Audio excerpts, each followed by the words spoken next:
Kelas literasi media digital itu beneran ngaruh nggak sih? Nah, ini pertanyaan super penting. Dan hari ini kita bakal bedah satu studi baru yang menarik banget buat cari tahu jawabannya. Oke, pertama-tama kita bongkar dulu satu mitos yang paling sering kita dengar soal anak-anak dan teknologi.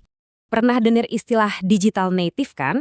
Katanya sih, anak-anak yang lahir di era digital itu udah otomatis jago teknologi.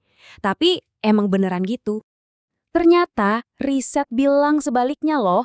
Ada studi di tahun 2023 dari Zheng dan kawan-kawan yang nemuin kalau kompetensi digital anak-anak muda itu ternyata terbatas.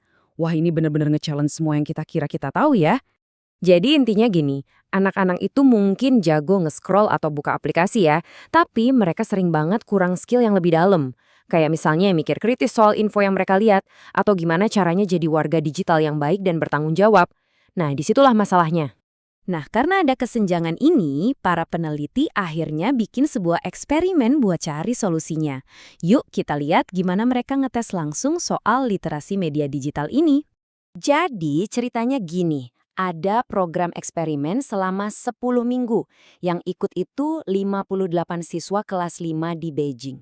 Tujuannya simpel banget, pengen lihat kalau dikasih kursus literasi media digital atau di ML, skill digital mereka beneran naik apa enggak. Nah, ke-58 siswa ini dibagi jadi dua grup. Grup pertama, kelompok kontrol, isinya 30 siswa, cuma ikut kelas komputer biasa. Terus grup kedua, kelompok eksperimen, ada 28 siswa. Mereka dapat kelas komputer yang sama, tapi ada tambahan topik-topik khusus soal literasi media digital.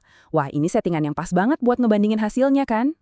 Dan jangan bayangin ini kelas yang ngebosenin ya. Lihat deh beberapa topiknya. Membongkar iklan, keluar dari stereotip, bahkan ada berburu harta karun di dunia media. Kelihatan banget kan kurikulumnya dibuat seru dan relevan banget sama dunia mereka.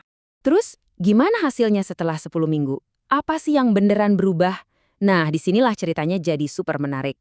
Dan hasilnya mungkin bakal bikin kalian kaget. Oke, lihat tabel ini. Hasilnya, wow, buat skill teknis, nggak ada beda yang signifikan. Buat pemahaman kritis, sama aja. Kreasi dan komunikasi juga nggak jauh beda. Tapi, lihat yang satu ini. Partisipasi sebagai warga digital. Di sini, kelompok eksperimen naiknya drastis banget. Nah, ini dia penemuan utamanya. Oke. Jadi digital citizenship atau kewarganegaraan digital itu apaan sih? Gampangnya gini, ini tuh soal gimana kita pakai media dan teknologi buat ikut berpartisipasi di masyarakat, buat mendukung beragam pendapat secara online. Intinya, jadi warga online yang baik dan aktif, gitu. Jadi, poin besarnya adalah kelas ini nggak cuma ngajarin mereka cara pakai alat digital, tapi ngajarin mereka cara bersikap saat memakainya. Ini beda banget loh. Pertanyaan selanjutnya, kok bisa ya skill kewarganegaraan digital ini naiknya pesat banget? Apa sih resep rahasianya? Para peneliti pun ngubek-ngubek lagi datanya, nyari tahu apa sih yang paling ngefek. Dan jawabannya ternyata simple tapi penting banget. Gurunya.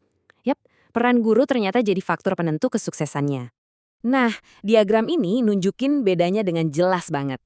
Lihat yang kiri ya, sebelum ada kelas khusus ini, dukungan guru ke literasi siswa itu hubungannya lemah. Tapi, coba lihat yang kanan. Setelah kelas selesai, dukungan guru jadi pendorong yang super kuat buat ningkatin literasi digital siswa. Kelihatan kan bedanya? Istilah kerennya itu scaffolding support dari guru. Gampangnya gini deh, bayangin guru itu kayak ngasih fondasi di awal. Mereka ngebimbing dan ngebantu banget di depan. Terus pelan-pelan, bantuan itu dikurangin biar siswanya bisa mandiri dan ngebangun pemahamannya sendiri. Keren kan? Oke, jadi dari semua ini, apa yang bisa kita ambil? Apa artinya semua temuan ini buat kita? Buat orang tua, para guru, dan juga buat sekolah. Ada 4 takeaway penting dari sini. 1. Skill digital itu lebih dari sekedar jago teknis. 2. Kelas literasi media digital itu terbukti ampuh buat ngebangun digital citizen. 3. Guru yang aktif dan mendukung itu jadi kunci utamanya. Dan yang keempat, ini yang paling penting, kita perlu ngajarin anak-anak bukan cuman apa itu internet, tapi gimana cara hidup di dalamnya. Nah, sebagai penutup, saya mau kasih satu pertanyaan buat kita renungin bareng-bareng.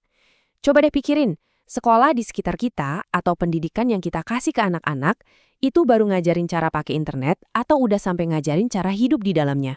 Ini pertanyaan yang krusial banget buat masa depan kita semua di dunia digital.